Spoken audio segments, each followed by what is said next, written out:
Welcome to the Relevance Report, where we explore the relevant stories that are shaping our world today. I'm Nosladhe. And I'm Ben Haney, and we're your hosts for this week.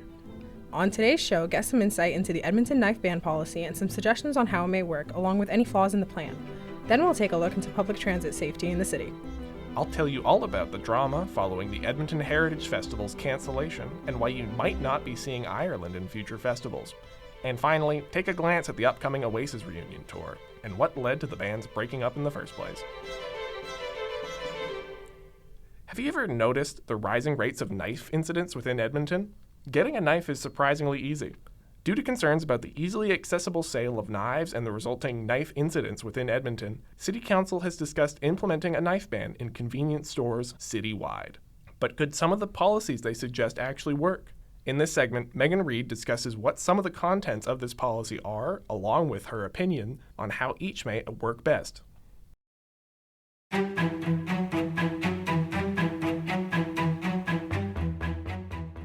The issue with knife violence is a concern for many within the city of Edmonton, and the rise of these incidents only fuels this concern further. According to CBC News, there have been a total of over 530 knife-related incidents in downtown Edmonton alone between 2022 and 2024, although this issue is citywide. As a result of rising concerns, City Council has discussed proposals of implementing a knife ban in convenience stores within the city of Edmonton. In reports done by both CBC News and Global News, proposals of what this policy may contain are, but are not limited to, refusing the sales of knives to minors, ID being required for the purchase of knives, or advocating the higher levels of government for stricter knife policies. As of the time of recording, it's only been less than a week since the proposal has been published, with no further decisions being made. Yet many, including myself, have been skeptical about how effective this law might actually be.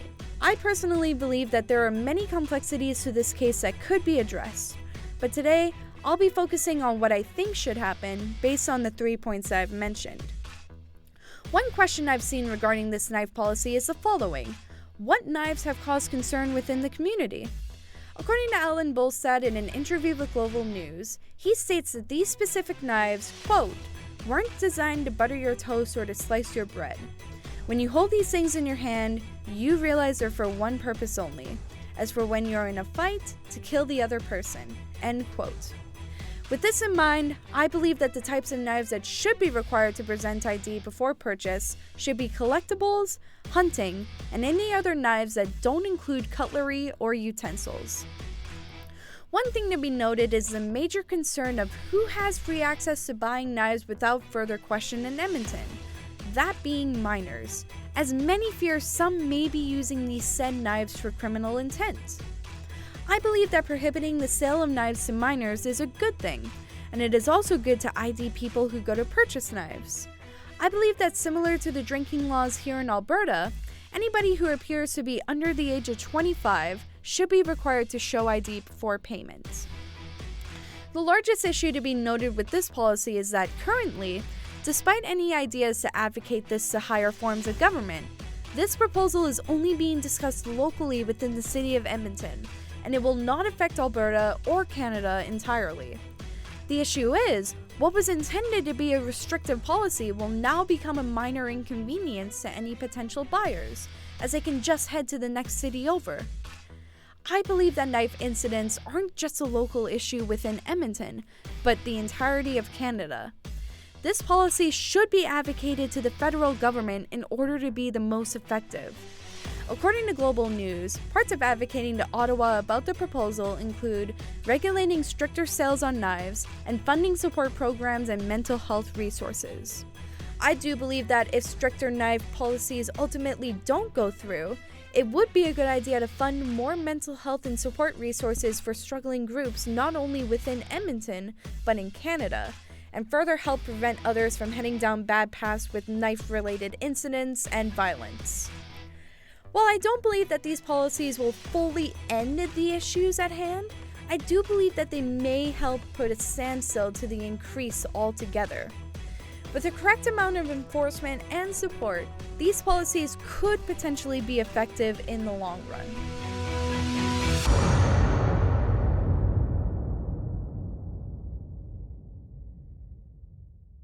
Random violent crimes that have occurred over the last year on Edmonton public transit have left passengers shaken and afraid. But is the city of Edmonton doing anything to make public transportation safer? In this segment, Kate Zaspo briefly discusses some of the violent incidents that have left passengers shaken and the actions that the city has taken in response to those crimes.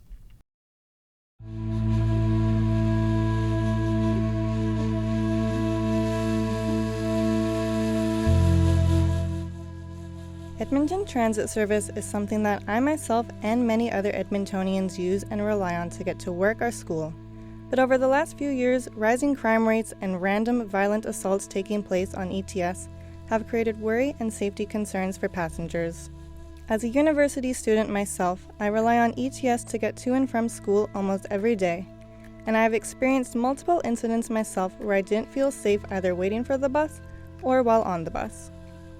In November of 2023, 2 incidents in specific left Edmontonians shaken up and concerned about transit safety in Edmonton. During this time, 2 separate incidents occurred where transit ride users were violently attacked while using public transportation in Edmonton. One incident involved a man being randomly attacked while looking out the window of the bus he was on, and another incident involved a woman being beaten to the point of unconsciousness after she was approached by 2 12-year-old girls who attacked her. The woman did not even know these 2 girls. The City of Edmonton has implemented more security measures to improve safety on ETS. These measures include more security cameras, blue emergency phones on LRT platforms and transit centers, red alarm buttons, red pull handles, and yellow alarm strips on all LRT trains. The city has also recently started up the Here to Help campaign. This campaign involves having additional peace officers stationed at transit stations during the first few weeks of the school year. These peace officers will be available to assist any riders with questions and help riders feel safer while taking public transit. These peace officers will be available to assist any riders with questions and help riders feel safer while taking public transit. According to EPS and Edmonton Transit, public perception of transit safety in Edmonton is still a problem. But the overall safety is improving with the number of crime severity and violent incidents going down. Hopefully these changes that the City of Edmonton has implemented continue to create a positive impact for transit riders, and riders will be able to feel safe while on their commute. As a university student, safe public transportation is something that is very important to me, and students should not have to worry about getting home safe on top of all the school stressors that we already deal with.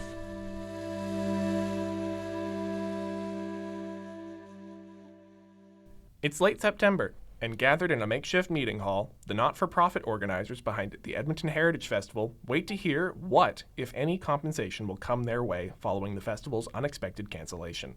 In this segment, I'll talk about the cancellation and how Ireland, one of the festival's oldest participants, might not go forward with future festivals.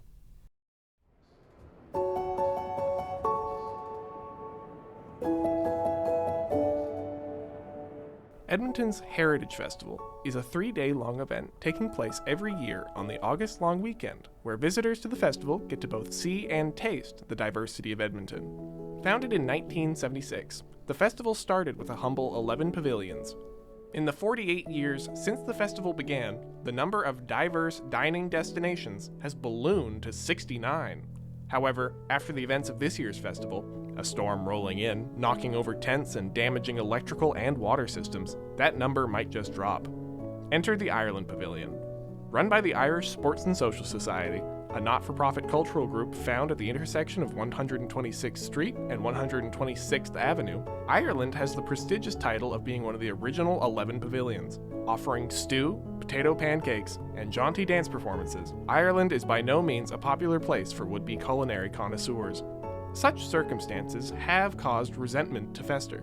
As I talked to Jenny McKierney, the club's former cultural director, it's hard to ignore the envy Ireland has for tents like India and China, with their long lines of customers that last the whole day. Compared to Ireland's lines, which arise and coincide with when the dances happen, it's hard to not see why such a complaint would rise.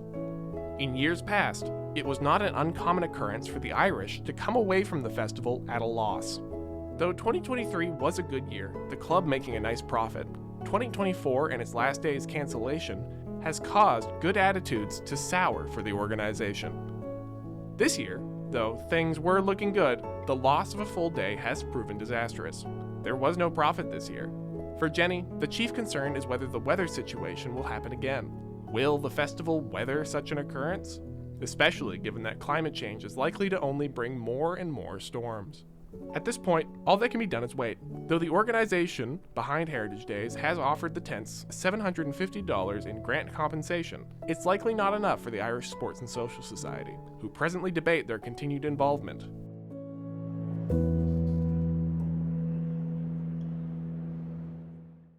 An unexpected announcement hit the music world in late August when the British band Oasis announced a reunion tour after their 15-year hiatus. In this episode, Sammy Fitzgerald takes us through the details of the upcoming tour and dives into a brief history of the band, including the complicated relationship between frontman Noel and Liam Gallagher and what led to the dissolving of Oasis as a band completely back in 2009.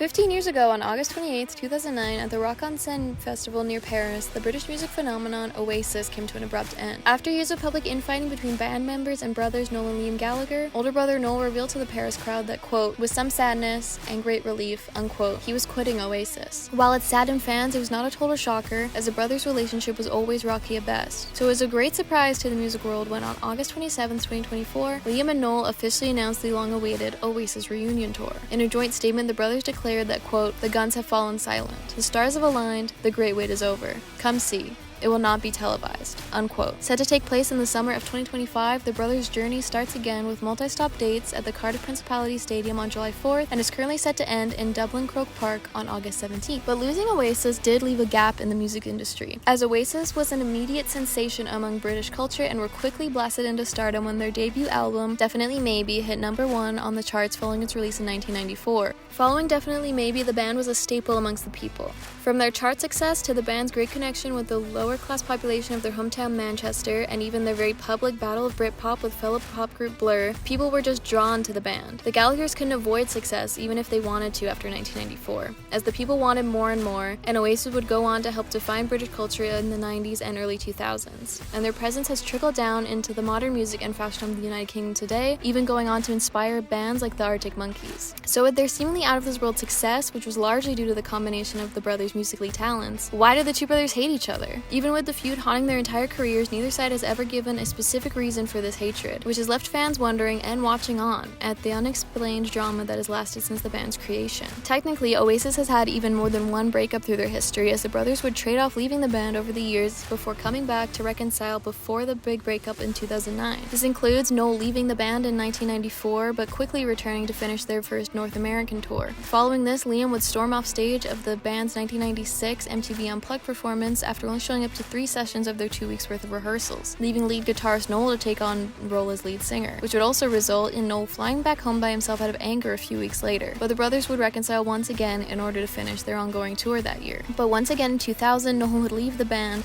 after a physical fight with Liam where the younger brother questioned the legitimacy of Noel's daughter. But physical fights were not uncommon between the brothers in these days, as Noel had reportedly hit Liam over the head with a cricket bat when the younger brother disturbed the studio when Noel was writing tracks for their second album, 1995's What's the Story, Morning Glory. But post-2009, the brothers have had limited contact, only taking shots at each other through interviews and over social media, and even alluding to one another in their lyrics of their solo works. Even in 2023, Noel shut down talks of a reunion while promoting the 30th anniversary edition of Definitely Maybe, and told Italian newspaper Corriere della Sera that, quote, there won't be a tour, we won't come back to play them, the songs, together, unquote. Even in the 2016 Oasis documentary Supersonic, none of their old band members, their older brother Paul, or their own mother could really pinpoint a why for the feud's origin. So perhaps fans will never know what happened for the brothers' relationship to sour in the first place, and for it to take 15 years for them to reconcile and reunite to bring out their guitars and microphones to revisit their shared music. However, despite all the drama, the fighting, and the long hiatus, the brothers have somehow made their way back to one another. And fans are clearly happy, as CBC reported that all of the tickets for the reunion tour's Britain dates sold out in just 10 hours of their release, which has left a high demand for the brothers to extend the tour to other locations and add more dates. But of course, fans will have to wait for 2025 to get a glimpse of the set list, the stage production, and to see if the brothers' tumultuous relationship can really make it through the UK leg of the tour to add more dates and venture into other parts of the world. But for now, fans can rejoice as their beloved band has come back together, and the Gallagher family can celebrate a much more personal reunion as a family is brought back together and Oasis is officially back.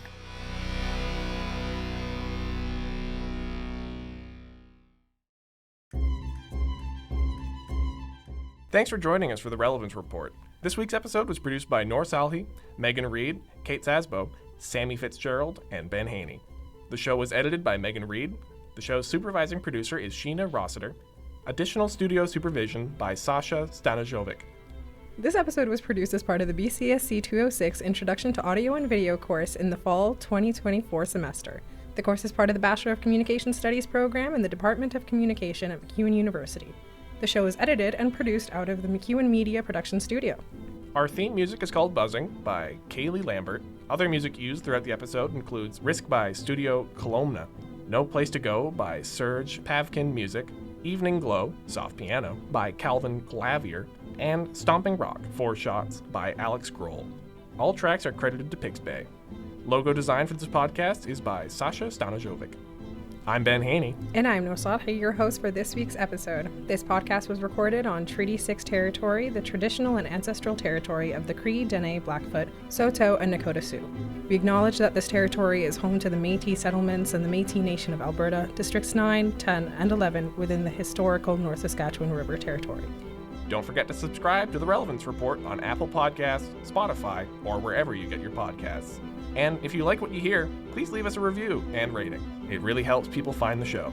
Please join us again next week when we report the relevant stories that are shaping our world.